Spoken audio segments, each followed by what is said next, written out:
This is Reasons to be Cheerful with Ed Miliband and Jeff Lloyd. Hello. Hello again. I know. I don't know why we must stop meeting like this. I don't know why you didn't just sleep over, because we went out for a lovely dinner last night. It was a kind of... it was a tryst. We had a tryst. Yeah, I thought it could have been fun having a sleepover. Yeah, well, thanks. We could have got some popcorn. Thanks for the offer. Watched Grease. We went out for dinner last night, Ed and I, and it was lovely. But the only thing I feel of note that happened, was well, thank you very much. was when my witty conversation and repartee. But you know that's without note. That's what I and everybody else expects from you. Very smooth, very smooth. Yeah. Was when it came to choosing a dessert, you were quite keen that we had a pudding, and even though I've been trying to diet, I thought if I don't have one, Ed won't have one, then he'll be. So was it a selfless act? I didn't realise. Yeah, it was quite an altruistic act of dessert ordering from me, and you became you were quite fixated on what you were going to have. I was. Well, I chose the green apple sorbet, I think. But what I found extraordinary was the way that you felt the need to get the waitress to describe to you what the green apple sorbet was like. Well, the thing was that my taste buds were telling me to have the ice cream, and my sort of conscience was telling me to have the green apple sorbet. The healthy option. So I wanted some reassurance on the green apple sorbet. What did you expect her to say? It's ice that tastes of apples. Well, is it what nice? were you expecting? Is it nice? Is it nice? Is it nice? It's a good. You know what green apples are like. You know what sorbet's like. I've never had green apple sorbet. No, but you know you can put those two things together in your mind. Well, it was a very nice dinner until now. I'm sorry. My sort of due consideration of the choice between green apple sorbet. It was undue consideration. Right, okay, well, it was deliberation. Would you like to talk about? You were flip flopping about what dessert you wanted. Would you like to talk about the cornflake ice cream? It was so great, and I was saying to Ed just now before we switched the microphones on, they do this cornflake ice cream, which I've also had elsewhere, not in this country, but described as cereal milk ice cream, and it was so good. And really, I could do without knowing that something that delicious exists 20 minutes from my house, because I can get quite obsessive about things, and I'm worried that I may end up with a cornflake ice cream problem. We're recording this in reshuffle week. Mm-hmm. When you were in government, did you have any idea if and where you would be shuffled in advance? Well, let me just think about this. So the first job I got was a minister in the Cabinet Office. I think I had a slight Minister for Charities.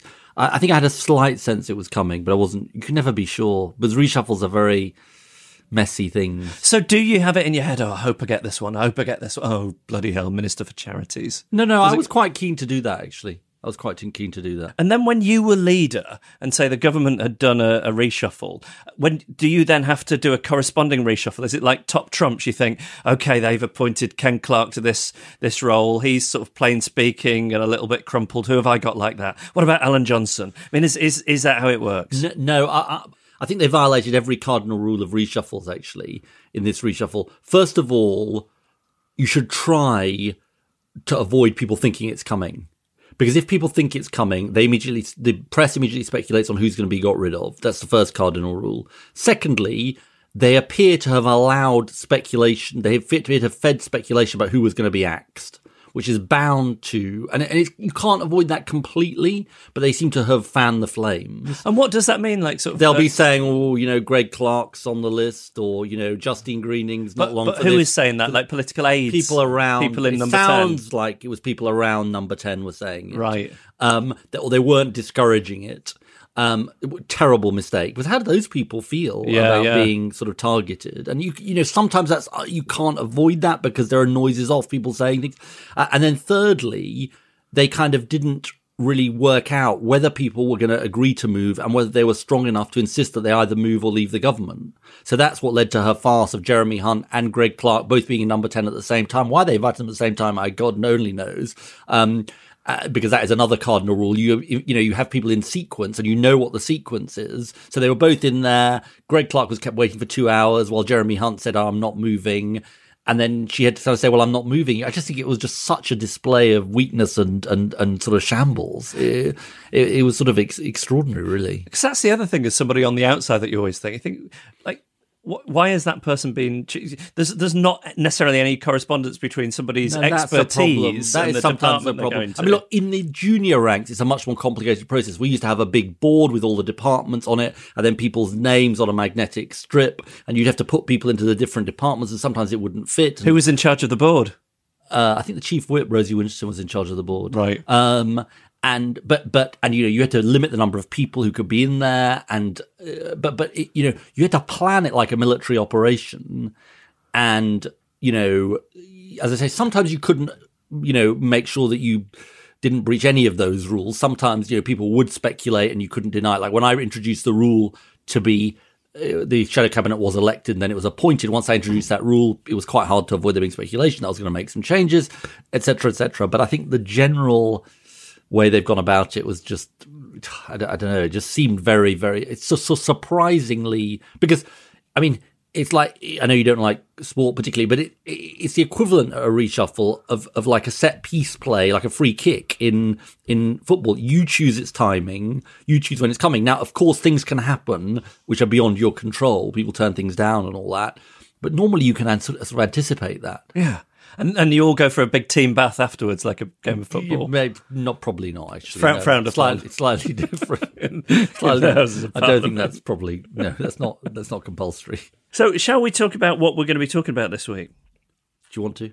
Yes. You sure? Yeah. No, I'm going to concentrate hard because there's a lot here for me to wrap my head around. Does economics put you off? When someone says, we're going to talk about economics now, does it put you off? It doesn't put me off. I like the idea of it, but I know, and sort of wrongly, but it's so wrapped up with numbers in my head, and I'm not a numbers person. It's one of those things that I think there are very clever people doing it. It's obviously very scientific. Let's leave them to it, but it's probably a bit above my head is what I think of it. See, I think that is, in a way, what we want to talk about. So the Queen famously asked why economists didn't see the financial crisis coming. And I'm not up to that episode of The Crown yet. No, but she did. She went to the London School of Economics about 10 years ago, just after the crisis had hit. And some economists, both people who teach economics in universities and students, have taken the failure to predict the crisis as a sign of something bigger, not just bad forecasting, not just sort of Michael Fish style bad forecasting, but that he's never going to live that down. A famous weatherman who said the hurricane wasn't coming in the 1980s in Britain, and it was. But we won't let that man live that down. But that there's something deeper here, which is that the study of economics too often relied on the assumption that if you just left sort of financial markets to like be under regulated or minimally regulated, everything would work out okay. So that it wasn't just a sort of forecasting error; it was a sort of a deep ideological set of beliefs that drove this. Right. And I think a number of people have seen this as a sort of tip of the iceberg about the way economics is taught in universities. That's sort of one thing. How sort of economics is thought about in our society, in the higher echelons of the Treasury and places like that, just a sort of quite a narrow view about free markets, the way forward. So quite a sort of, in a way, quite political assumptions, but dressed up as economics. And then thirdly, the way in which, and I suppose this relates to my original question to you, the way in which economics, it's like a sort of way of obscuring things for people. It's like a sort of, I hesitate to say trump card, but it's like a card to kind of rule people out of a discussion. Oh, well, we can't have a minimum wage because it'll cost jobs, or we can't tax rich people because they'll go abroad, or do you see what I mean? So there are orthodoxies with. Well, it's like claiming to be a science. Yes. To sort of shut down debate. Right. And I suppose they're the sort of three critiques as I would see them. But is it a science? And then some bits of it, if it's not working, then it's the theory within the science that's flawed, not the science itself. Well, that's probably right. I don't think any of our contributors today are going to be arguing that economics should be sort of abolished. But the question is, how should it be changed, and how might we benefit? And I think there are reasons to be cheerful, because there are lots of people, and we'll be talking to some of them today, who are saying, look, economics has got to change. We've got to learn the lessons. Sounds very interesting.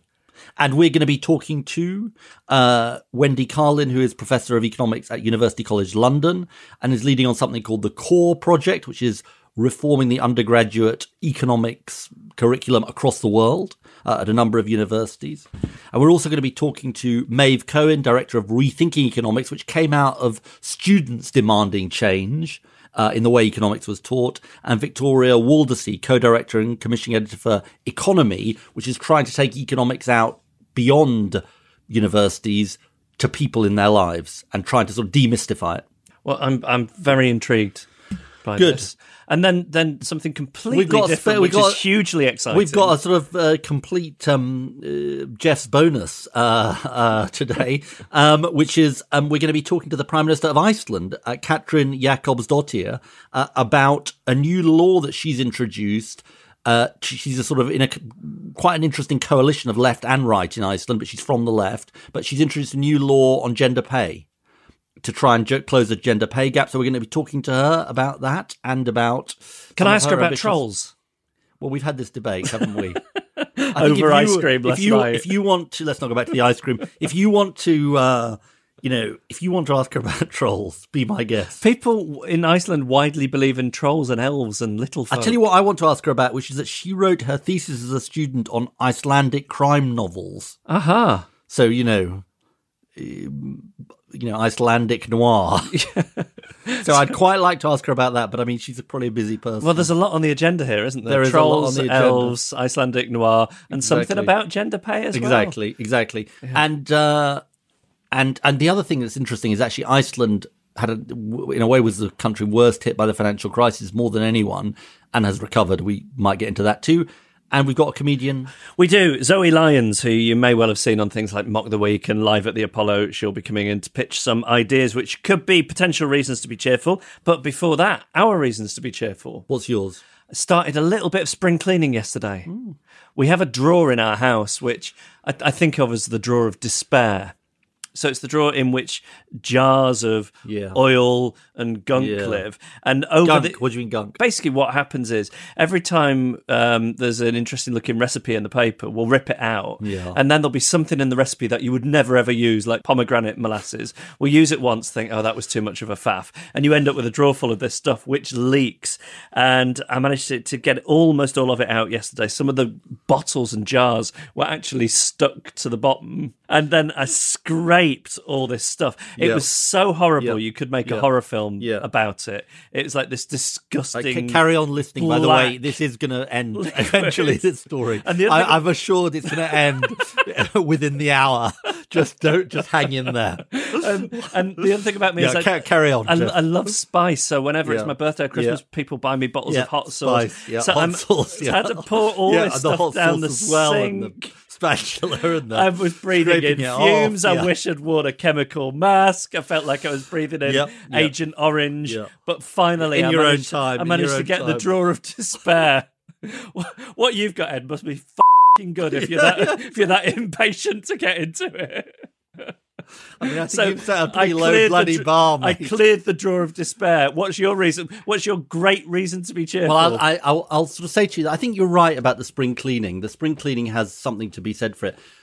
Well, I was slightly divided about my reason to be cheerful, because I've got two, really. I've got two half reasons to be cheerful. One, Paddington 2. So I saw Paddington 1 with my children, and basically it traumatized them. Nicole Kidman with a hypodermic needle. Right. It was kind of, apparently there was quite a common thing among lots of kids who never want to see, getting them to Paddington 2 was a massive, it took a few weeks, sort of showing the trailer a number of times, assuring them that Nicole Kidman, they had nightmares, genuinely. Yeah, you had to send them into therapy. Well, not quite therapy, or the molasses, but so it was hard to get them to it, but it was a genuinely, and I'm not sort of one for these kind of film, heartwarming. It's not my, I don't, you're That's sort of more your into cold-hearted Ed. No, but you're more into the sort of let me go and blub a bit at the sort of cinema kind of thing. But I really enjoyed it. I mean, it's just brilliant. Okay. And then I was sort of also a bit cheered, and I actually got quite emotional about this, watching the Oprah Winfrey speech at the Golden Globes. And people are a bit sort of cynical about her because, like, Seal has said that she was a friend of Harvey Weinstein. The musician Seal, yeah. Wow. Are you a fan of her? Preferred early stuff, actually. Which of his songs? Oh, just the early genre, I think. Seal. let me ask you a question. Fuck off. Had you heard of Seal before you started telling us about absolutely, absolutely. So Preferred His Early Stuff is generally a good response. Actually, it generally gets you out of jail. Yeah, but you could say I preferred his later stuff, and then people will think he must really know his stuff. Then, well, no, but the early stuff, maybe people won't remember it anyway. So it was quite an inspiring speech. I tell you what, because she related the whole Me Too thing to sort of her kind of history. The history of, black people in America, the fact that she's the first black woman ever to win this Cecil B. DeMille Award and all of that. So anyway, I like a good political speech, and it was a political speech. Just caveat, I'm not saying I want Oprah to be president of the United States. You mean you're not endorsing her I'm yet? Not officially endorsing Oprah. And you're holding off on that. I'm ruling out being her running mate. Oprah, Winfrey Miliband 2020. I don't think it's going to happen. No, I just don't think so. I mean, I wanted you to be the first to know. Reasons to be Cheerful with Ed Miliband and Jeff Lloyd. So to talk about the way that economics might need to change in universities, we're joined now by Wendy Carlin, Professor of Economics at the University College London. She's leading on the so-called CORE project, which is seeking to reform the undergraduate economics curriculum across the world. I should also say that Wendy's been a family friend of mine, and she's known me since I was knee-high to a grasshopper. Wendy, thanks so much for joining us. It's a pleasure. So, look, most of our listeners won't have studied economics at university. Can you explain, first of all, what the problems with the existing curriculum were, and therefore why it needed to change? The financial crisis really kicked off the transformation of economics teaching that's now underway. So probably the best way to explain what happened is to recall those extraordinary events of what's nearly a decade ago, when the US housing market started collapsing. There was the first bank run in Britain for 100 years, falling trade and output across the world, and everyone thought that it looked like a Great Depression. And so that was kind of in the autumn, and that Christmas, students went home and were quizzed by their parents and friends. You're an economics student. Can you tell us what's going on? And the students were really embarrassed because they had nothing to say. And back in their classes for the new term, they started asking why their studies seemed so remote from what was happening all around them. And that was the beginning of a big push to change things. Something you wrote suggested to me that there's two things that are different about your curriculum. One is that you're not kind of assuming that everything works perfectly in a theoretical way that economists have often thought, so-called sort of assumptions of sort of perfect competition, perfect information, which felt quite unrealistic for the world, certainly when it came to the financial crisis. And secondly, you're changing the focus of what's being studied. So I think your first chapter is all about inequality, and I think that's a response to students. Do you want to say something about both of those things? Yeah, so it's true that much, at least of the first standard sort of first course in economics that students take, has traditionally been very dominated by supply and demand, by assumptions about rational economic man. And really the view of markets clearing was presented to students as the benchmark, and then eventually, and maybe towards the end of the course, they might be introduced to some imperfections away from that central benchmark. And what we've really done in the core curriculum is to change the benchmark. And we've taken advantage of lots of developments in modern economics that really highlight imperfections in markets. And just to give you a really simple example, just think about the labor market. The standard view that you find in a conventional textbook is a model of full employment. The market clears and there's no unemployment. Whereas the way that we teach about the labor market is that because of informational problems and the fact that you can never have a contract with workers to pin down how much effort they're going to supply on the job, there's always a cost of losing your job. And that means there's always involuntary unemployment in the economy. So it's a completely different sort of central focus for the building of models.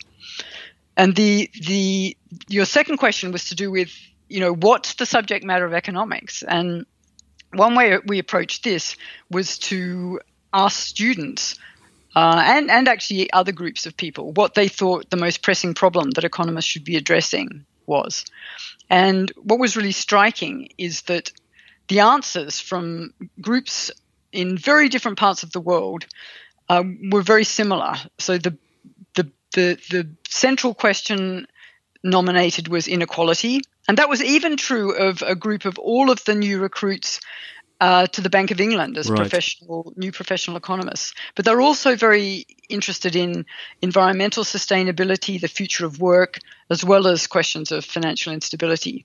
And what we do is to build a curriculum, and this has only been possible by working with lots of people, lots of economists around the world, kind of pooling knowledge. What we do is build a curriculum that allows students to develop the tools to answer those questions that they're really interested in. And I would encourage people to go to your website, the core website, because there is really interesting videos and it's incredibly accessible sort of videos, information about all of the stuff you're teaching. And it's not just that you've got a curriculum online. You've started to reach out and persuade a lot of universities to adopt this curriculum. Is that right? Yeah, that's right. I mean, it's quite amazing what you can do with digital technology. So this new way of teaching economics is available free online to anyone with access to the internet, and that we could kind of get that out there quickly. Lots of people, students, teachers in different places could try it out, and we could improve it. So there's really a quick turnaround to get a much better text, and that's the one that you can see up there now. And we've now got something like 60,000 people registered for the ebook. We've got around 6,000 teachers from hundreds of countries registered for the teachers' material to make it easier for them to adopt. And we've got dozens now of universities who are using it. So it is getting used. It's displacing traditional methods of teaching economics in classrooms all over the place. For those who are not studying economics at university, what impact do you think this could have on our wider society? In other words, how do you think this feeds through from the university sector and what people get taught to what actually happens in people's lives and the public policies that are made? I think it has the potential for improving public policy. I think that to the extent that we can develop a group of both citizens but also those who go on to careers using economics in their job, whether it's in the private sector or in the public sector, who have a much richer and much more realistic understanding of how the economy works and how it can be made to work better, then that provides the seeds for improved public policy. So I'm really optimistic about that. And look, one of the things we're discussing on this podcast is not just what needs to happen in universities, but more generally. And one of the things I was saying to Jeff in our introduction is that, lots and lots of people feel quite intimidated by economics, people who are not necessarily studying it. Just what do you have a view about what we can do more broadly about that? One thing is to encourage people and encourage all your listeners to go onto the website, and you'll just find some really intriguing stories that are very accessible and that begin to give you a sense of the lens that the tools of economics can provide. I mean, just as an example, most people somehow find stories about pirates intriguing. Yep, definitely. Yeah, well, there you go. You can read about, figure out how to calculate the level of inequality on 18th century pirate ships. Wow. So really understand how they organized their shipboard economy. What was it like being a pirate? It was pretty hard? No, well, you go and have a look. Right, because okay. What you'll find is that the degree of inequality on the pirate ships was extremely low, lower than in any country in the world today, lower than in Denmark, for example, and much, much lower than that on the Royal Navy ships that were chasing them. And on those Navy ships, inequality was as high as in any country today, like in South Africa. Wow. So there you go. You've got something to draw you in that I think most people wouldn't expect to find in an economics text. And last question, attention has been paid to the 33 theses that were nailed to the door of the London School of Economics, a bit like the sort of Martin Luther's, I think it was 95 theses and the Reformation and all of that. I mean, are you worried that there is too much sort of anti-economics feeling out there? Do you think that there's, or do you think that, in a way, the criticism is quite helpful to you because you're trying to reform things and trying to find a different path? I think it's good to stir up interest in economics and the role of economics in society. I think that among those theses, you'll actually find many things that are already incorporated in the way that economists now think, and that's certainly in our ebook, so that I don't think it's necessary to have this such a sort of violent juxtaposition of these theses against what's being taught and done in economics, and what's certainly what we are teaching. But there's a case for heightening interest in economics. I think what we need to do, though, is to really celebrate the way that economics is being used to address really important problems, whether that's obesity or how to improve bank regulation. Economists are at work on all these different kind of problems, and the more that a broader audience gets involved and interested and starts to understand what can be gained by using the lens of an economist, then the better for everyone. Okay, Wendy Carlin, thanks so much for joining us. It's a pleasure. So listening to that, we've got Maeve Cohen, who is the director of Rethinking Economics, and Victoria Waldersee, who is the co-director and commissioning editor for Economy, which is an organisation that seeks to improve a public understanding of economics and make it less intimidating for people. Thank you both for joining us. Thank you. Thanks. Can I ask some stupid questions to begin with? Yeah. As one of those people who needs better understanding.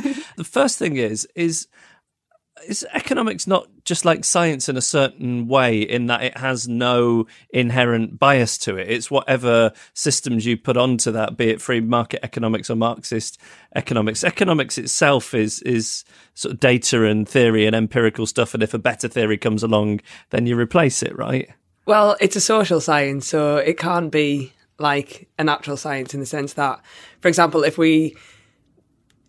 whatever we predict of the weather, it's not going to affect what happens to the weather. But if we predict that a bank's going to bust, then people run to the bank and there's a bank run. So the predictions that we make in economics affect the people that we're studying. Right. So it's not the same in that way. So economics is inherently political. It's born of philosophy. It's a social science. It's got sociology in it. It's got all the history in it. So no, is in short, it's not like that's good. That's helpful. And then it's not like chemistry. Is basically what you're saying, right? But I wondered if it was. I wondered if it was in its purest form more empirical than that. But that's an interesting. That's helped me already.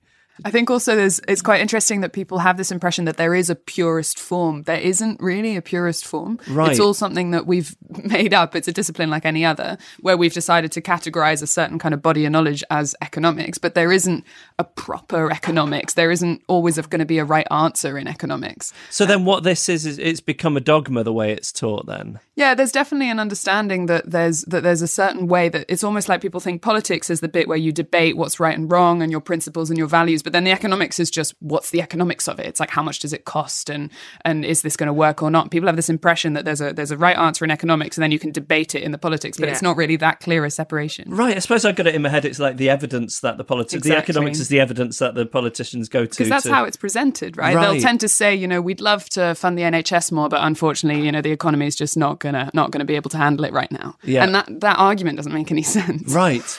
So when people study economics, typically outside of politics, why are they studying it? Well, I think that one of the reason why I went to study economics was because of the financial crisis. And just like Wendy said, just looking at the economic news and just not understanding why or how this happened and not feeling like it was accessible in any way and that I could self-educate on it. And I thought, right, I'll go to university and they'll tell me all about how it happened. And then I got to university and they weren't telling me about how it happened either. And you were at Manchester, Maeve, yes, yeah? And tell us about your experience then. So I was a mature student, so I had been working before 2008, and then 2008 happened, and I realised that working after 2008 was a lot less fruitful, and decided to go to university and study it. And I got there, and I also studied politics, and I studied political philosophy, and I was going into these political philosophy lectures and just being shown all different ideas about how society runs and what we think and how different, if we put different values, if we look through the lens of a different value, it completely different outcome appears. And found it really stimulating and exciting, and then went into my economics lectures and it was completely the opposite. And we were taught this one school of thought. This is what economics is. This is how the world Supply, works. demand. Yeah. So typically individuals competing in a market to either maximize pleasure or to maximize profit if it's a company, and everyone's striving towards efficiency, and we have perfect information and all these like stereotypes that we have. That was exactly what I was learning in my economics lectures, and I found it pretty appalling. And it didn't help you to understand the world any better. That's the problem, isn't it? The most surprising thing I found was that nobody ever told me what a bank does. And I was like, surely like the first thing you should learn in an economics degree is what a bank is and what it does. So it was all very abstract, very mathematical and just not very useful. And Victoria, why don't you say a little bit about your experience? So I studied economics at SOAS, and School of Oriental and African Studies in London. School of Oriental and African Studies. So everything that we do is related to Asia and Africa in some way. So in that sense, you immediately have a bit more kind of application to the theories that you're learning because you're learning them in context, and that's quite sort of it's just a lot better in terms of giving you a little bit of an ability to judge whether some of those assumptions really apply. At the same time, it's quite striking how your Economics 101, your very first class, is pretty much the same whichever university you're at around the world. So Rethinking Economics is a global movement. It's in China, it's in Germany, it's in the US. And everyone has essentially the same lectures. And if you compare that to politics, it's kind of crazy that in any culture around the world, we assume that the economy works the same way, when in fact, economies are just the societies that we live in. And how could they possibly all operate in the same way? So I had a more progressive education in some ways, but still I was taught the fundamentals that everyone else was taught and had the same feeling of, well, I don't feel very rational or like I know everything all the time. So do I not apply? Maeve, you then had this experience at Manchester, and there was a student movement that formed to try and demand change. Is that right? Yeah. So it was wonderful. My friends Zach and Joe sent around an email that said, calling all econoskeptics. And I was like, that's a hilarious name, and I'm an econoskeptic. And so we formed Post-Crash Economics at Manchester. And sort of the difference between what we're campaigning for and what Wendy does, I think we agree in the analysis of what went wrong and what is really needs to be, in some ways, what needs to be fixed with economics degrees. But whereas we think that the discipline of economics is flawed, Wendy and the core people, as far as I know, think that the discipline is fine and we're doing a terrible job of teaching it. And we are doing a terrible job of teaching it, and we agree with that.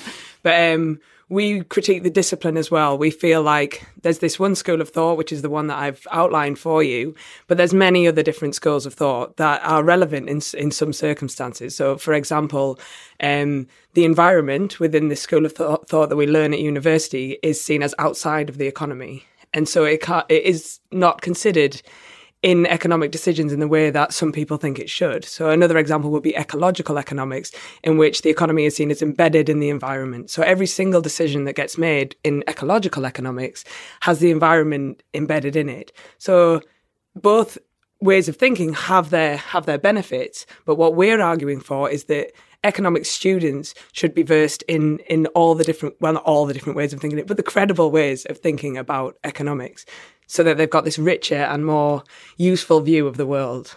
So tell us about then the mission of Rethinking Economics, because it came out of the students who were dissatisfied, demanding change in the curriculum. You're obviously no longer at university studying economics, but what does Rethinking Economics do then? So we're a campaign for pluralism. So we are a campaign for different schools of thought to be taught, but we're also a campaign for real-world application, for history of economic thought and economic history to be taught. And these are things that the core curriculum does do. It teaches economic history in a way.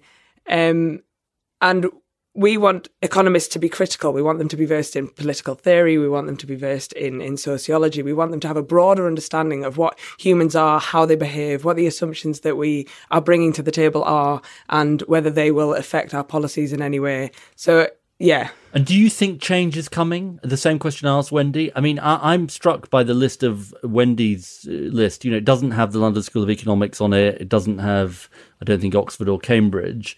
I mean, how's your campaign going? Well, it's incredibly difficult because it's not just the economics departments can decide, oh, right, we're going to teach feminist economics, because they haven't got any feminist economists in the department. Right. There's a big problem with how we recruit researchers to universities. So in order to get a job at a really good university, you have to have your research published in a credible journal. So the journals go up to 4 stars. So if you have your research published in a 4-star journal, then you get a good job in a good university. Now, the problem is that all of the 4-star journals are mainstream economics. All of the 3-star journals, apart from one, are mainstream economics. So in order to get a job in an economics department at a Russell Group university, you have to be a mainstream economist. So when we went to Manchester and said, look, could you give us a course on whatever school of thought, they said, we would love to. We can see the reasons why, but we don't have any academics that can teach that.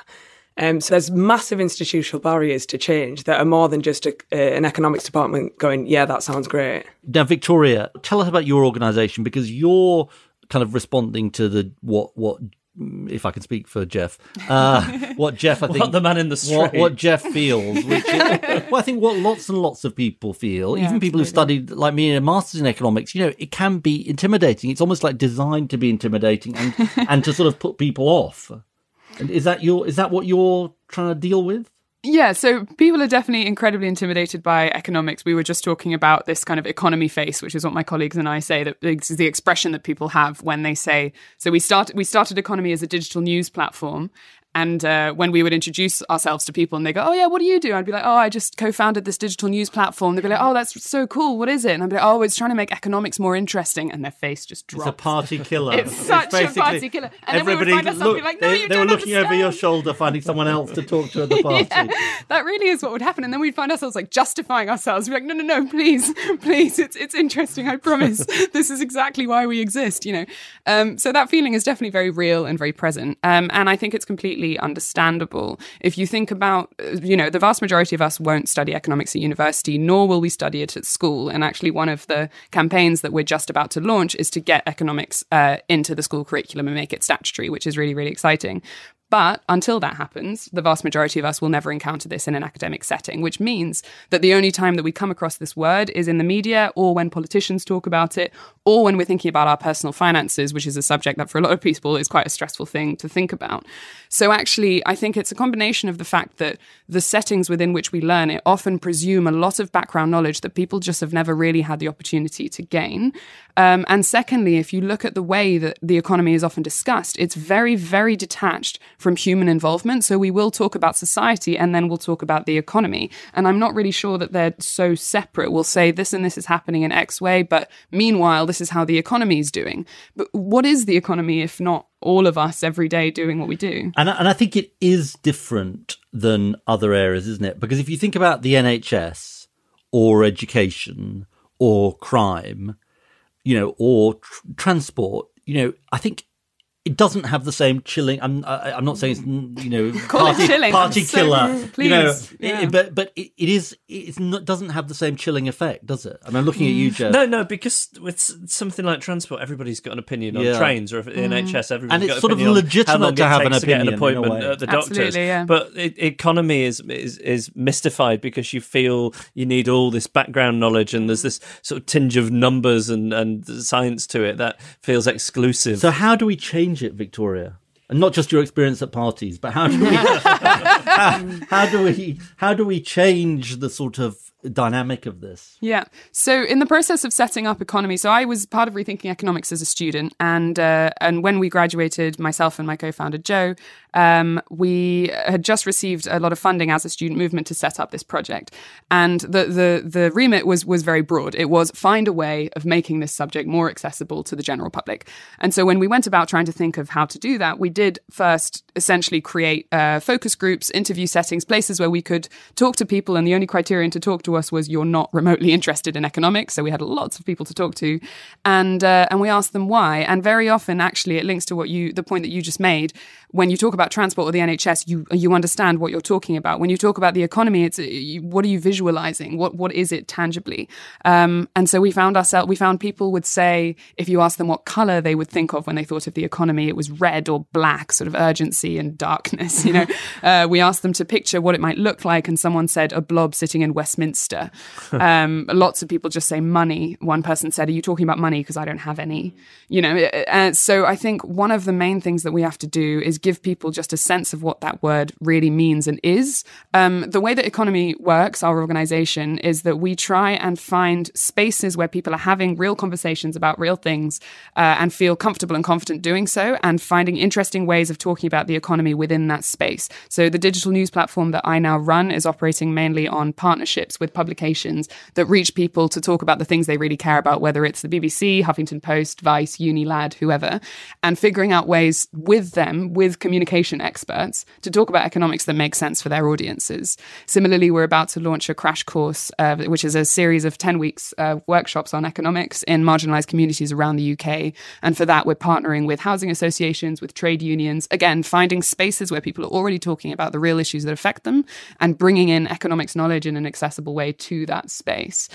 So I think the combination of these on-the-ground workshops, the schools work that we're doing, and the media partnerships will hopefully just be putting this subject into the places where people are already talking about the world around them and how they feel about it, and just give them economics as a tool for those conversations so that it stops acting as a barrier to that and instead just becomes a way for them to develop their confidence in their opinion on everything from housing to work to anything else. And talk about this schools aspect, because there has been, I don't know how far it's got, but there has been talk in recent years about having financial literacy in schools. But that's obviously a very different thing than economics. Yeah. So actually, it's interesting you asked that. We're talking a lot at the moment about this term financial literacy and where we stand in relation to it.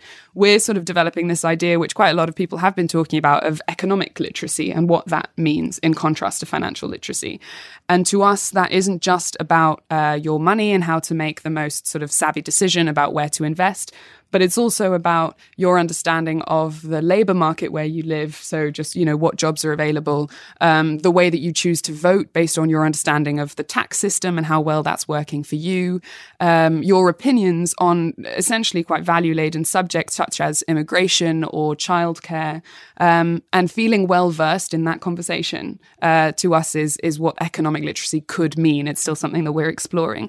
And if in schools we gave people the space to discuss and debate all the different arguments that economics has around all of those topics, we may graduate as much more well-equipped citizens as well as money managers. Although presumably the two things go together, because you don't want people being schooled in a very narrow view of economics. Yes, it doesn't represent the real world. I mean, that's going to take us backwards, not forwards. Yeah. Well, that's the link, isn't it, between rethinking economics and economy? I think, there's this grand vision where perhaps if we get economics education into schools and we work with rethinking economics so that all of our resources that we develop are pluralist, are representing a range of schools of thought, then you may start to create just kind of a bit more of a swell of demand and confidence among the public for economists to speak in a way that is more relatable, that is broader, that is more honest about the values behind it, So the idea is that we create economists that are equipped to deal with the problems that we have, and we create citizens that are equipped to hold economists and politicians to account.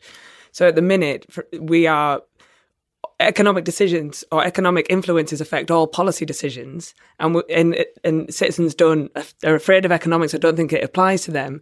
So we have this massive democratic deficit because we have policies that are based on economic reasoning and an electorate that don't understand or are disengaged from economics, so they don't know what they're voting on, and it's a massive problem for any democracy. So together, hopefully we'll solve that. Good.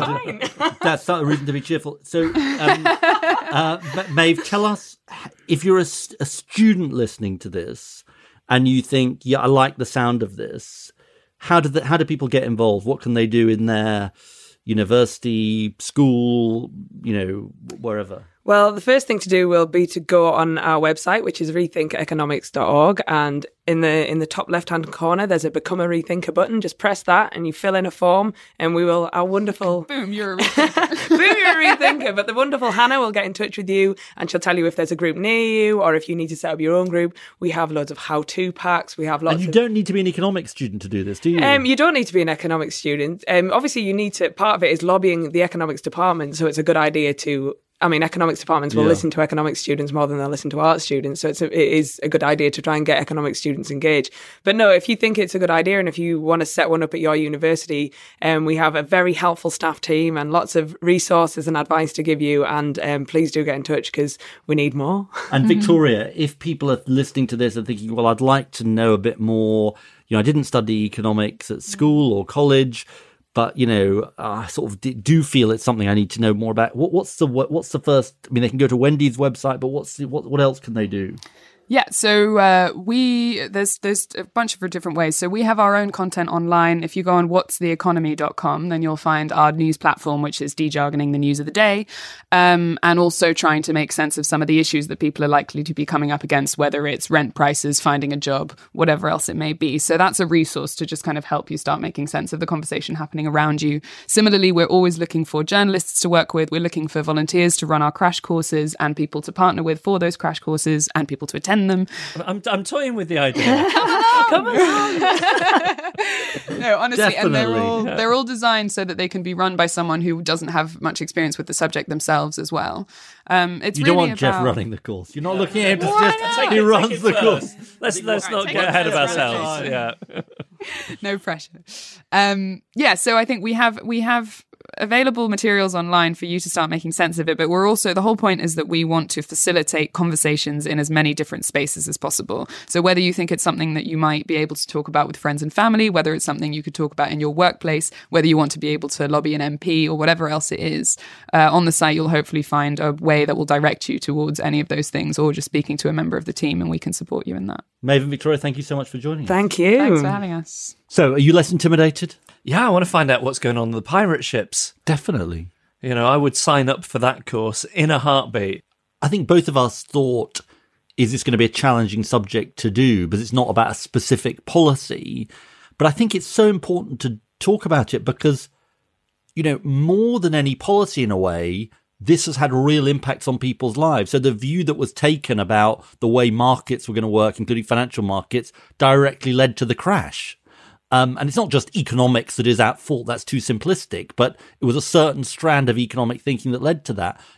People not getting proper wages and living standards. Well, and great inequality. Well, that was partly because there was a whole set of economists who argued, and it was taken by politics to say, well, redistribution is harmful and all of that. And the thought in that area is changing. So in a way, I think this does directly impact on people's lives. And I suppose the other thing I would say, and again, something you and I discussed is people who are studying economics, should feel empowered by this to try and do something about it if they're unsatisfied. In a university, or if people who think they want to know more should go to the websites, get involved in what Victoria and Maeve and Wendy are doing. So is this you offering to sign up to teach a crash course? I don't know whether it's funny, even I, who've done a master's in it, there's something quite intimidating about it. Yeah. There's something quite intimidating about the whole mystique of it, about going to teach it. I've taught before, but it's mainly been about sort of politics. Not about the technicalities of economics. I think it's very striking. It's very striking to me in politics that there are lots of people who shrink from getting involved in sort of economic issues for similar reasons. So, it affects members of parliament and others as well. Well, I feel like I've got a slightly better grasp on it, and it is a reason to be cheerful that people like Wendy and Maeve and Victoria are not only challenging the orthodoxies in the way that people are taught economics, but also in the way that the public understand and think of it too. Yeah, and also the whole concept of sort of, as Wendy said, rational economic man. who's just self-interested, only interested in themselves, operates in a certain way. Well, that just turns out to be wrong. I don't think that accords with human nature. And I think that's in a way what all of our guests were challenging. Reasons to be Cheerful, a podcast about ideas with Ed Miliband and Jeff Lloyd. Now, gender pay has been a big issue in the UK in the past few days. The resignation as China editor of Carrie Gracie from the BBC. It's a continuing issue, the gender pay gap. We covered it on an earlier episode of the podcast, episode 3. I'd encourage people to go back and listen to that. We had Jess Phillips on talking about what we could do. But we've got a world leader joining us, a world leader not just as a prime minister, but somebody leading on the issue of gender pay. I'm delighted that we're now joined by the Prime Minister of Iceland, Katrín Jakobsdóttir. Katrín, so nice for you to join us. Well, happy to hear from you. Happy to be with you. So, first of all, if I can ask you a general question, you've been in office since the end of November, beginning of December. You've got a rather unique grand coalition, I think. How is it going? What's the experience of being Prime Minister like? Well, it's a little bit like being hit by a mountain or something to become a Prime Minister. Well, obviously, it's a very unusual government. I'm the Prime Minister, but my party is not the biggest party in the coalition, so it's a very broad coalition. Well, at least we have strong support in the polls. I think there was a demand for maybe a different kind of politics in Iceland. You know, I've been in parliament since 2007. We had the economic crisis in 2008, and I have gone through 5 parliamentary elections in 10 years' time. So it's been quite an unstable time, actually. And one of the reasons why Iceland has made news in Britain in the last week or two is that we've got a continuing issue around gender inequality in pay, and there's been a recent resignation of somebody at the BBC from her post about not being paid equally, and it's an issue for women throughout society. But I think Iceland has got an enviable record. You've been ranked the best in the world for gender equality for 9 years running. How has Iceland achieved this? Well, it's actually a constant battle, and I'm not sure that we're going to be number one the next time, because actually now we have fewer women after the last parliamentary elections in parliament than in the parliaments before that. So it's a constant battle, but we actually are now implementing a new legislation which makes Iceland actually the first country in the world to require companies with 25 or more employees to obtain certification on the basis of requirements of a standard, really, to prove that they offer equal pay for work of equal value, regardless of gender. So this is actually a novel idea, and it's definitely, I can't take any credit for it. You know, I supported it in the parliament, but it was the previous government that actually suggested it. But it will be my job really to implement it. So it's going to be an interesting project to see if it works, because we have also been faced with this unexplained gender pay gap in Iceland. Which is still something like 12%, is that right? Yes. So it's actually, and it's quite unbelievable, because we have been actually achieving so many things when it comes to politics, even though we have a slight setback now. We also have had gender quotas in the boards of companies, which is actually has proved a really, has had quite an effect really on the Icelandic labor market. So we have actually been implementing a lot of things, but it's a constant battle.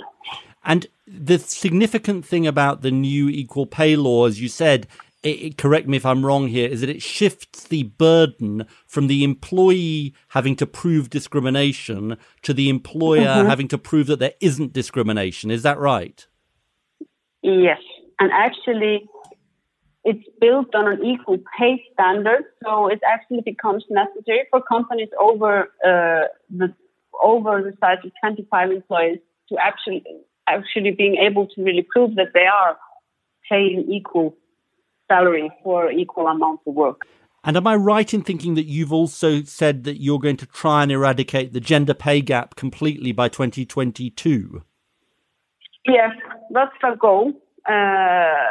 That would, if we achieve that, we will be the first country in the world to do that. But I think I'm really excited about to see how this will work. And actually, we got a very pan-political agreement on this. Nearly all the political parties supported it. So I think it might, and we are such a small country, which often makes it very helpful to achieve changes rather quickly, because there are only 330,000. So I think it can be done. And you've also made headlines with your pledge to make Iceland carbon-free by 2040, which is obviously incredibly welcome. This is essentially getting to zero emissions. Is that a big part of your agenda as Prime Minister? It's actually maybe the biggest part, because climate change, I come from a left-green party. Climate change has been one of our main issues for many years. And to achieve carbon neutrality, it's not only about reducing greenhouse gas emissions, it's also about developing the land differently. And this is something also where I think that being a small country can actually be helpful, because what we need to do is really to work with all the different sectors in society. We're starting now working with sheep farmers, how we can really turn sheep farming into a carbon neutral agriculture, and are going to continue with different sectors within agriculture, because even though Iceland is very lucky to have a lot of renewable energies, and naturally well equipped in order to reach this goal, it's still going to be a very big project, because everybody needs somehow to participate. It's not something that the government can do by itself. The other reason that Iceland has made news around the world was, of course, the financial crisis. And in a way, I think one could argue that it was the country worst hit. 80% of your stock market was wiped out, 97% of the banking sector. The country was almost bankrupt. How have you got through this? And in particular, I noticed that a number of bankers went to jail in Iceland, which is certainly unlike the UK and the United States. How has Iceland managed to get through it, both economically and socially? Well, the economic recovery has been quite good. I was actually a member of the government, the left-wing government that was in Iceland 2009 to 2013. And obviously, it was a very tough period then, making budget cuts, but also raising taxes, not least on the very rich people in Iceland. So it was a very mixed method we used to get out of the economic crisis for the state budget. I think all the political parties have also worked very well in order to really reconstruct the financial system, in order to lift the capital control, but finally were lifted last year. So actually the economic recovery has been good, and it has been done in a remarkable consensus. But we haven't, as I said, we've had 5 parliamentary elections in the last 10 years. So we haven't maybe reached the social stability that we would have liked to see, even though because you mentioned the bankers, that was all really part of just the normal judicial process. But we also there was an investigative report done on by experts that really tried to analyze what happened in Iceland, why the banking system failed. And I think actually we have done a lot of improvements since then.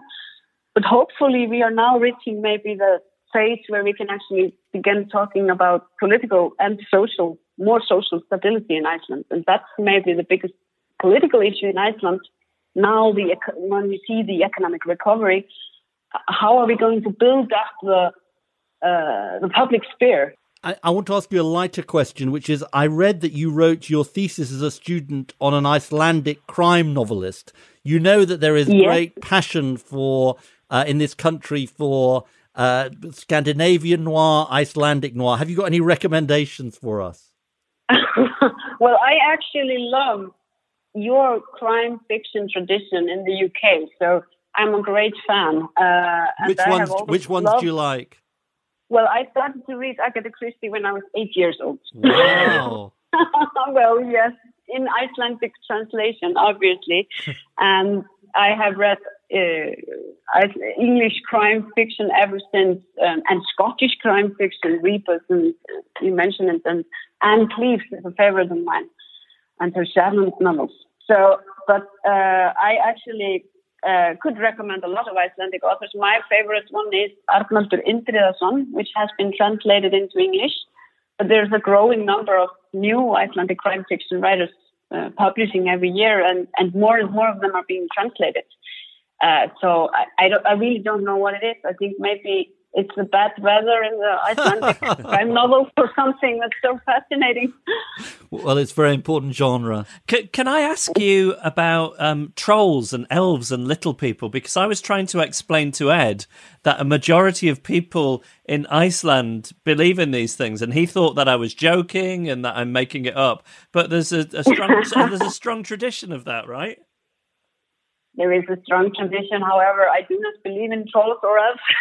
You don't? or little people. Well, I am not a very big woman, but I still don't believe in little people. But we have a very strong folktale tradition, obviously. And maybe because of, I'm sitting right now in my office and there's a very growing wind and it's raining and it's very dark. And maybe it's just a natural habitat of Iceland. It's very easy to be able to believe in strange things when you're surrounded by the darkness here. Because I heard that sometimes if they're building a new road or they want to build a new development, that they'll go out and ask the trolls for permission beforehand. Yeah, well, that's the little people. They live in the big rocks, and sometimes you have a history of a big rock that's habited by the little people, and then often they just bypass the road in order not to move the rock.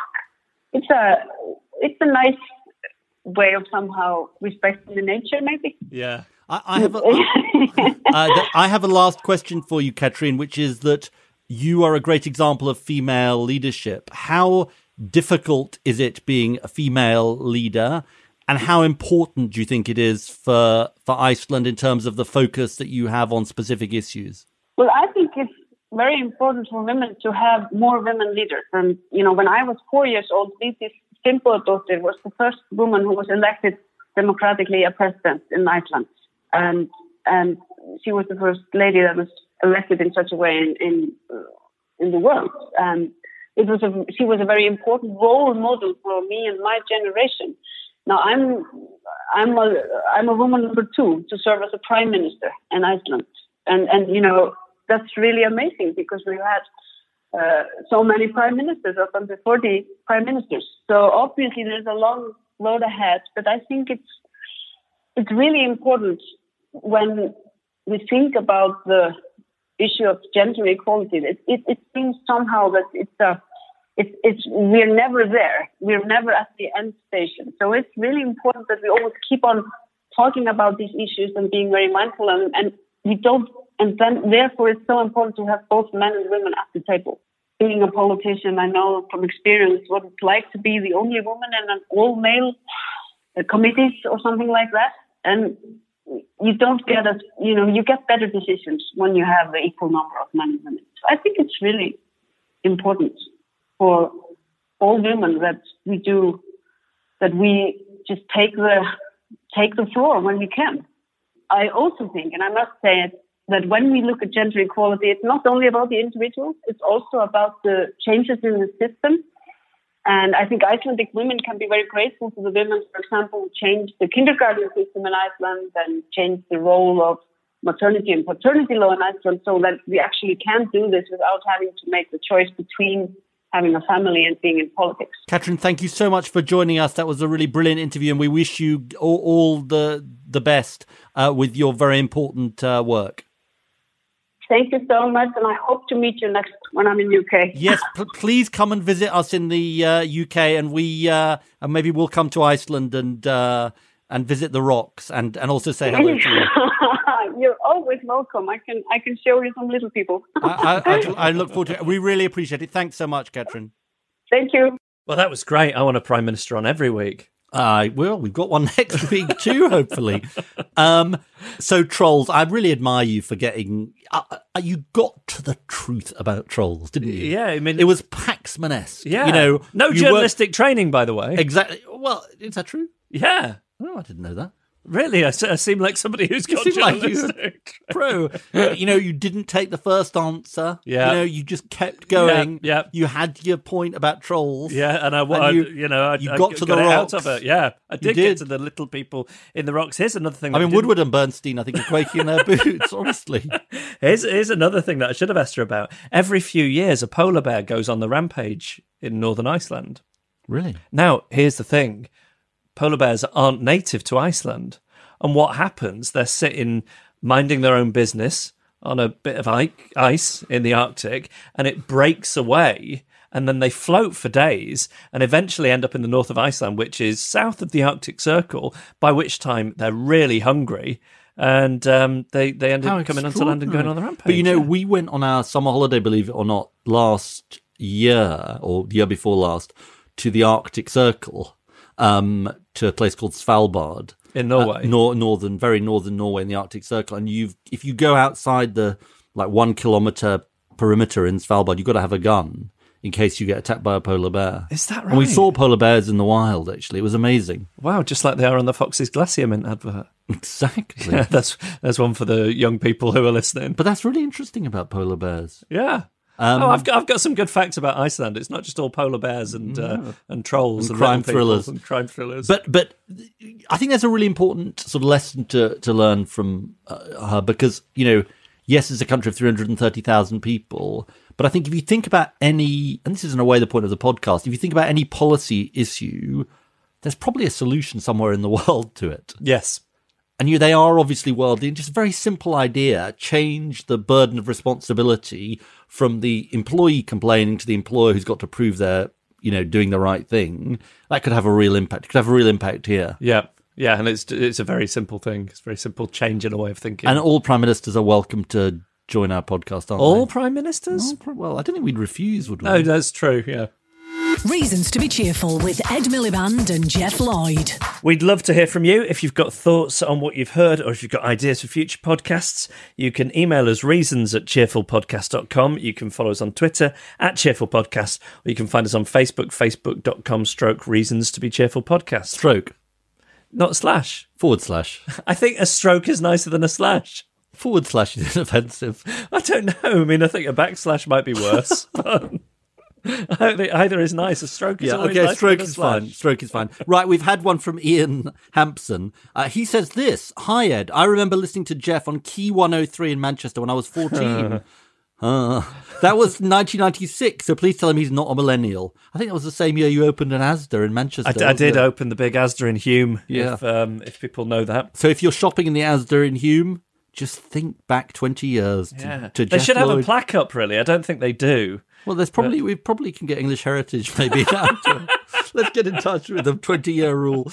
Anyway, let's go back to Ian. That was in 1996, so please tell him he's not a millennial. Having turned 18 in 2000, I unfortunately qualified. Does he qualify? If he was born in 1982, I suppose he just does. Yeah, I think so. Also, Jeff may not have had a catchphrase, but could you ask him what happened to the stylophone? Love the podcast.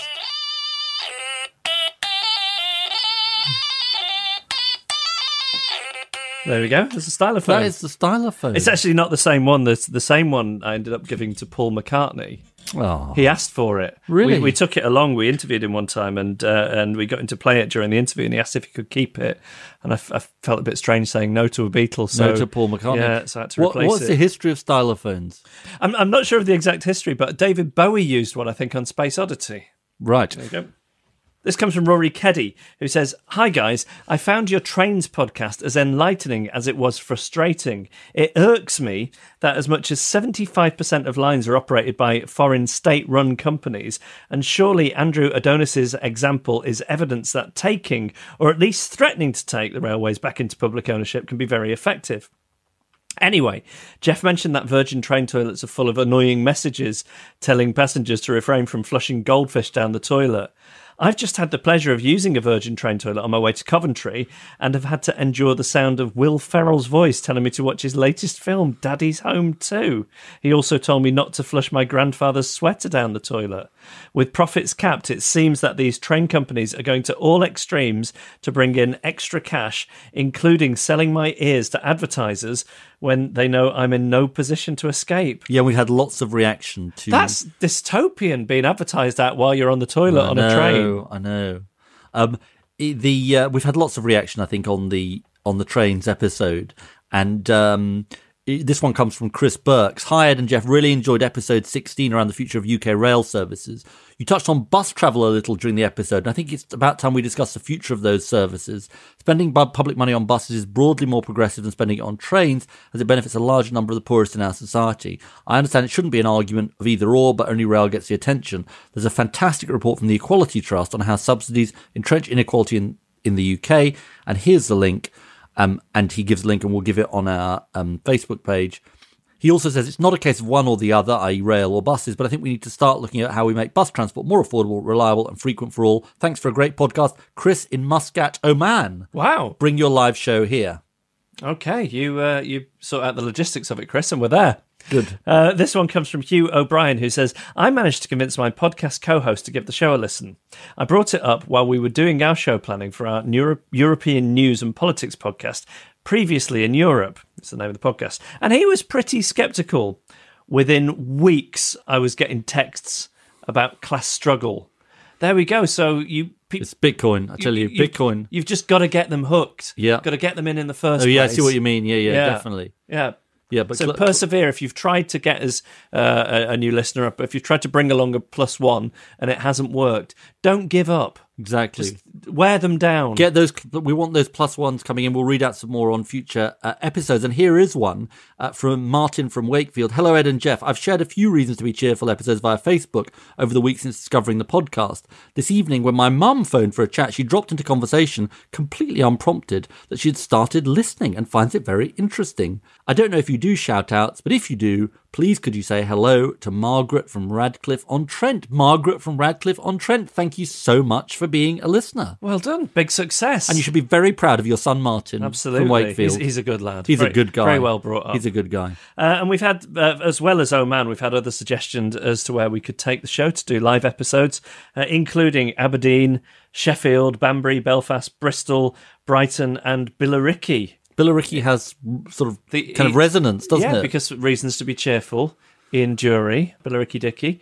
So, that's one to consider, isn't it? I can't help but think that list, there's a page missing because it goes A, B, B, B, B, I know, B, B. lots of Bs. Yeah. It's quite striking. Anyway, we'll be announcing more live shows, won't we, in the next few weeks? Yes. Email us, reasons@cheerfulpodcast.com. Follow us on Twitter @cheerfulpodcasts or search for our Facebook page, Reasons to be Cheerful Podcast. And here with some ideas which could be potential reasons to be cheerful, we're joined by comedian Zoe Lyons. Hello. Hello. Hello. And Hello. You've been to Iceland? I have been to Iceland just once. I did a gig out there about 5 years ago for Icelandic Pride, which basically meant all of Iceland turned out. Yeah. I think there's only about 5 gay people there, but the whole of the country turned out. It was so supportive and inclusive. It was brilliant. And I did a one-woman show at their really beautiful art centre in Reykjavik, and it was like a 500-seater. I can't sell out a 500-seater here. I've sold it out 500-seater in Reykjavik. It was brilliant. They're grateful that you made the effort to go all the way there. That's what it was, and there was a bit of me going, I wonder if I could relocate to Iceland. I could be huge in Iceland. It's quite dark for a lot of It's the very year. dark. But then it's very light for a lot of the year as well. That's true. It's dark and it has that constant background smell of sulphur, which is a little bit farty. Yeah, so did you go, this is the geothermal pools, and so did you go in the Blue Lagoon? I didn't have time to immerse myself in the Blue Lagoon, but you could absolutely... You just smell the sulphur. Absolutely. Yeah. It's a bit like Jeff when he's got a thing coming When on. I've got a tummy bug. Being trapped to the lift with you. Yeah, but it's a beautiful place. It's really And it looks like nowhere else on Earth. It looks like the moon. Yeah, it's really interesting. And if you like wide open spaces and the cold, it's right up your alley. Yeah. Yeah.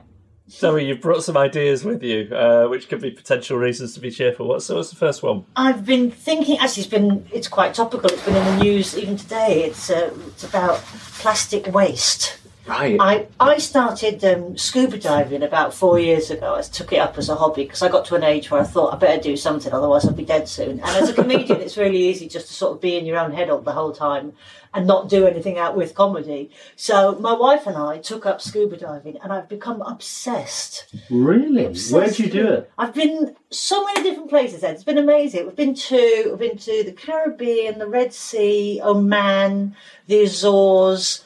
Just come back from the Maldives, going to Egypt again in April. Oh, the comedy career is quite lucrative then. Well, it really isn't, but I just now plough all of my money into doing this. Wow. You don't get claustrophobic? You get a bit freaked out. Yeah. You get used to it, do you? You kind of get. I think that's why I like it. You have to be so completely in the moment, because there's a little bit of your brain that's going, this isn't right. You're breathing through a tube, and there's 100 foot of water above your head. So you have to constantly battle your own. How long are you down there for? About an hour. Wow. Yeah. About an hour, maximum. And then 30 meters. what happens if you sort of freak out? You have to reel it in. Yeah. You really have to, because you can feel that little thing in your head going, oh, this isn't right. And, you know, every now and again a little bit of panic sort of generates itself, but you've really got to reel it in. And I think that's why I really like it. You've got to be completely and utterly in the moment. And I love it. So obviously as a result of doing that, I've become obsessed with fish, but I've also become obsessed with plastic waste in the ocean. Do you see a lot of it? You see bits, but you do see more and more of it. Yeah, you do. And it's heartbreaking. It really is hard. And you look at that and you go, that's going to be there for hundreds of years. It's going to be there for hundreds of years. And I know that the Tories have sort of brought out this idea, haven't they, this week they're going to add 25p on a coffee cup, and we've had to endure the vision of Michael Gove walking into number 10 with his little reusable coffee cup to reduce waste. Probably not considering the amount of heat that his face is giving off at the same time, completely counteracting the environmental benefits of a reusable cup. But my idea is that it's the same with the plastic bags. It's about habit changing, and sometimes we really want to make that change, but we're a bit lazy and we forget stuff, and we've got a lot on our minds. So I'd get rid of all plastic bags. Would be gone completely. That would be it. They would just be gone. It's not a 5p option. You just can't have them. You've got to get. And banned. What I would do, banned, just completely banned. We don't need them. And every newborn child in this country will receive from the government a little welcome package to the earth. And in that welcome package will be a reusable water bottle, a reusable coffee cup, and a reusable Hessian sack. Oh, what a good idea. It's like Finland where they do the little baby boxes. Yeah, so it'd be a little baby box to save the planet they've just been born Good idea. into. Wow. And of course, they won't last for a lifetime. They may perish. So on maybe every 5th birthday or so, you get a new one. Yeah. But you've come equipped with everything you need. You don't have a bag to do the shopping. You have to basically have more children. That's basically that's the basic incentive structure.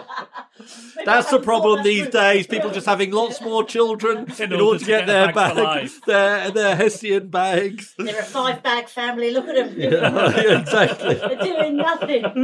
But I think if you start young with these things, then it will carry on. Oh, it's a great idea. Yeah, really good idea. We'll definitely buy that. Yeah. Definitely. All right, number 2. Number 2, as a comedian, I travel a lot. I do a lot of travelling. Not just scuba diving. Not just scuba diving, unfortunately. Do you tidy up when you're down there if you see some plastic waste? I've picked up a few bits and bobs. Have you really? Yeah. What's the most amazing thing that you've seen? Oh, gosh. The last trip I went on, I went night diving, and they warned me that there'd be nurse sharks there. Nurse sharks, they're fairly big, but they're reasonably harmless. They do have mouths, but they're very caring, aren't they? They're very caring. That's why they're called nurse sharks. Little watch attached to their chest. Yeah, exactly. But they're huge. You know, They do a fantastic job and are completely underpaid. Yeah. And they warned me, they said there'd be nurse sharks there, and I was like, all right, fair enough. I had no idea how close these things were going to get. One went underneath me, I was practically riding it. It was amazing. It was such an exhilarating, it was a night dive, it was at night as well, so you can only see what's in the beam of your torch. And I was hanging onto a rock at one point because the current was quite strong, and a huge stingray just bashed into me and knocked me off my rock and sent me flying. Wow. It was really exhilarating. Wow. Yeah. Do you ever lose sense of which way's up and which way's down? At night you can. Right. Yeah. I haven't done many night dives, but that was definitely... Have you... I mean, I've done snorkeling. I did snorkeling, it went poorly for me. Really? Why? I couldn't. Couldn't quite coordinate the coordination of not breathing in water. But if I can do it, you can do it. Well, you'd have thought, but it didn't go well for me. Because I did it on the Barrier Reef 2.5 years ago when I after I lost the election. And you lost the election? Yeah. And it was just amazing, honestly. It was just brilliant. Yeah. And it is slightly tragic what's happening to the Barrier Reef, I think. Some parts of the Barrier Reef. I find it fascinating, just the amount of life that's down there, that lives... sort of seems to live quite peacefully with each other, and then every now and again a tuna will come along and eat about 5 of them. But they seem to have got multiracialism, multiculturalism. Yeah. Have you ever had a touch of the bends? No, thanks. Right, God, no. right. That's if you go up too quickly. You got to go up too quickly. You get bubbles of nitrogen in your blood. You've got to be very careful. Anyway, but sorry, we interrupted you. Yeah, sorry. You travel a lot. Your idea. So my other idea is to ease travel woes in this country. I mean, I travel a lot. I do a lot by train, and that's just horrific at the moment. And so I do also drive a lot. And anybody who drives in the southeast of England will tell you it's a particularly busy part of the world. But I think we could get rid of a lot of congestion by being more courteous to each other. So my idea is that every new car that's built has a device in it that every 24-hour period you have to let 2 cars out. Otherwise your car will lock and it won't be used. So every car has to let 2 people pull in.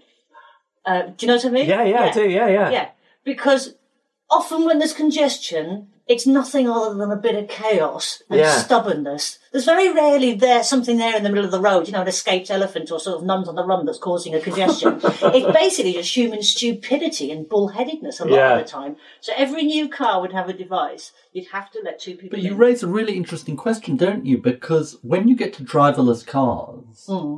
Are the driverless cars going to be programmed to let people in, to be kind, or to cut people up? I mean, it's a really interesting point, isn't it? It's all about what. But won't the driverless cars just have some algorithm to drive in the most efficient way possible? But if one driverless car is trying to get into a lane, turning out of a junction and wants to be let in, are they going to be let in by the other driverless car, or are they going to be?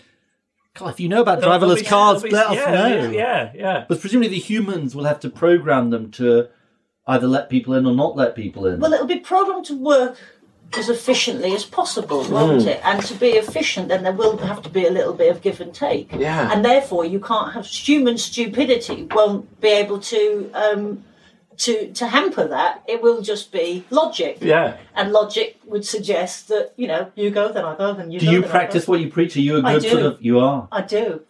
Always stop at zebra crossings?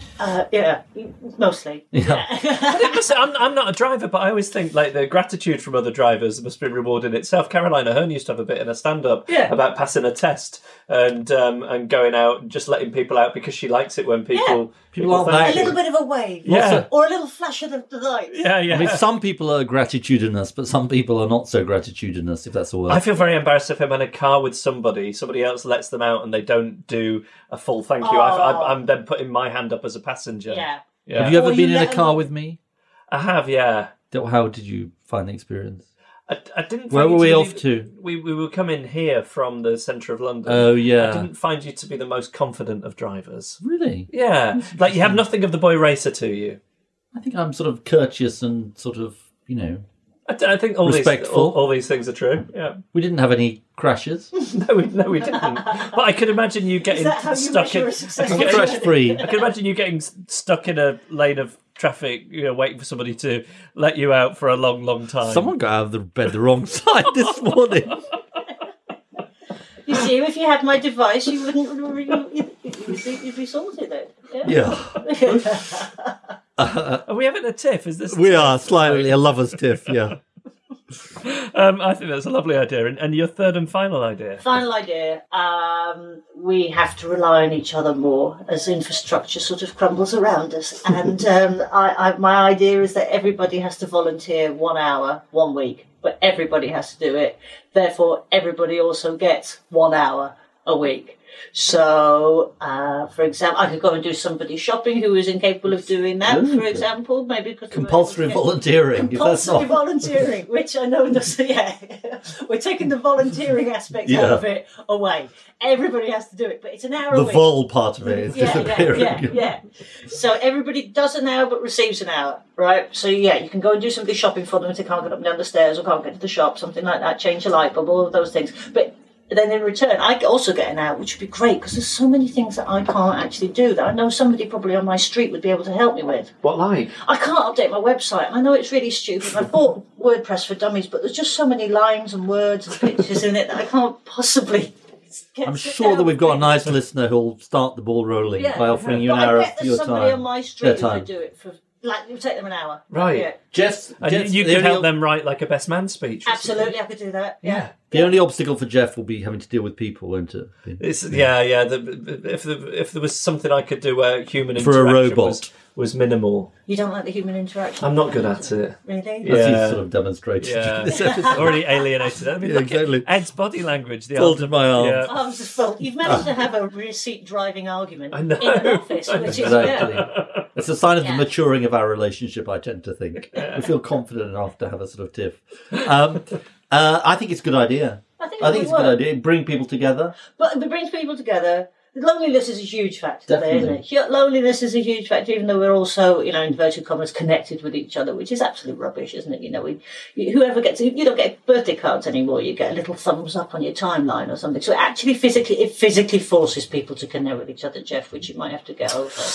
I'm not sure about I've got a thing which is related to idea. that, which we tried to get our kids into, I think it was last New Year or the New Year before, which is you should do, it's going to sound very Scouts Honour this, but you should do a good deed for somebody who's not a family member every day. Yeah. You should think about a good deed that you've done for somebody each day.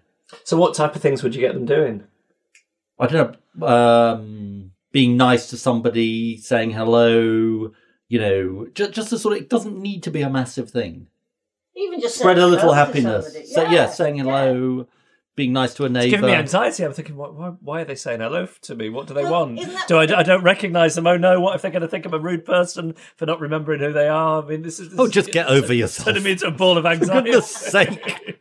When I left London and moved to Brighton, it took me a good few months to get used to the idea that people just said hello to you. Right. And people thank the driver on the bus as well when we get off. Oh, I always do that. Yeah. Which I love. I'm a big thanker. Yeah, and just saying hello to people. They're all right. You're all right. Yeah, all right. And has it improved your quality of life? It has, tremendously. Okay. Yeah. Yeah, I think it just makes you feel more connected, doesn't it? We don't say thank you or positive things to people enough, I think, in general. I like your shoes. You like my shoes? Yeah. Thank you. I'm just trying it out, see how it went. I'm not wearing these shoes. Right. Okay. So it can't be disingenuous then. If I say I like your feet, is that creepy? Yeah, that is a bit creepy. Nice feet. I'm sorry if Jeff spoilt it all for you, this afternoon. I mean, I just want to apologise on his behalf, It's all right, don't worry. I'll take his hour of volunteering time. Definitely. I'll get him to repaint my house. Oh, that'll go well. You'll wish you hadn't. You could make you a risotto, maybe. That would take more than an hour. Yeah, that's true. Could be there for substantially longer. Zoe, if people want to come and see you, what you're up to at the moment? I'm all over the place, geeking all over the place. They could check my website, but it hasn't been updated. I need help with that. They could come and update my website. Right, this is an appeal. This is like a national appeal, or at least to our listeners, which is Zoe needs somebody to update. Maybe they'll get a free ticket to your show or Possibly. something. Yep, they can get as many free tickets as they want. I'm sure it must be fairly easy to update my website. And there'll be somebody nice who will promise to update your website. Yeah. Show me how to do it, and I'll be away. Yeah. And then once that's updated, you'll be able to see easily where I am. Zoe, thank you so much. Thanks so much, Zoe. Pleasure. Cheers. Reasons to be Cheerful, a podcast about ideas with Ed Miliband and Jeff Lloyd. What a packed bonanza of a show. There was a lot there, wasn't there? There's a lot to get your teeth into. And you and I are going on an espionage mission. We are. At the weekend. Undercover. Yeah. Are you going to wear a disguise? I think so. Trilby, false beard. Well, you've got your hat. I think you mentioned it on last week's podcast. You've got a little woolly hat that you've taken to wearing that says I Heart Brooklyn or something. I think that might be a bit... Maybe that doesn't quite... Well, that was the one that got me mistaken for Michael Portillo, so I'm sort of slightly gone off it. But we're going to see the live episode of the it's huge. It's taken over the world. American podcast, Pod Save America. We are. Going to take some notes. We've been invited by the hosts. Is that right? Yeah, we have, yeah. Okay. Oh, God, I don't have to meet them, do I? I think you might do. Did I not warn you of that? I'll prepare some small talk. Yeah. Just make a list, do some revision. Ask what it was like working with Obama. Yeah, because I'm sure nobody ever asks them that. No, but it's... What's the question that you get asked, the one thing that you're asked about over and over and over again? What do you do these days? Well, here's the answer. What's the question you get asked? The same one. Yeah, exactly. Although the touch of like, what did you ever do, really? Oh, no. You opened the Asda in Manchester in 1996. It was a real high point. Yeah. So we'll report back on that. We will. We will. But and we have got, fingers crossed, we've got another Prime Minister next week, haven't we? Yes. The Prime Minister of New Zealand. But I'm worried about people's expectations. They're going to be expecting a Prime Minister every week. I don't think we can guarantee a Prime Minister every week. But we've got Jacinda Ardern, who is the relatively recently elected Prime Minister of New Zealand, who's been keen to come on. We should thank everybody who we've had on today. In order, they were... Wendy Carlin. Thanks so much to her for coming on. She was busy teaching today, so thanks so much for spending the time. Maeve Cohen, Director of Rethinking Economics. Victoria Waldersee. It was great to have them on. Mm-hmm. And Katrín Jakobsdóttir, Prime Minister of Iceland. Yeah, and friend of the trolls. Friend of the little people living in the rocks. Not the trolls. She doesn't believe in trolls. Yeah. But I'm sure she's friendly with them if they did exist. And Zoe Lyons, who I thought was just fantastic. Great, she was great. So thanks to Gail Lofthouse, our announcer, and to James Deacon, who made the idents, and to Ed Seed, who wrote the music, and to Emily Power, who made our artwork. Emma Corsham produced our podcast with policy research and backup from Alex Weiss-Bryce and Lindsay Todd. He's been a cornflake. And he's been a green apple sorbet, if you can imagine what such a thing might taste like, because it's so inconceivable. And he's been reasons to be cheerful.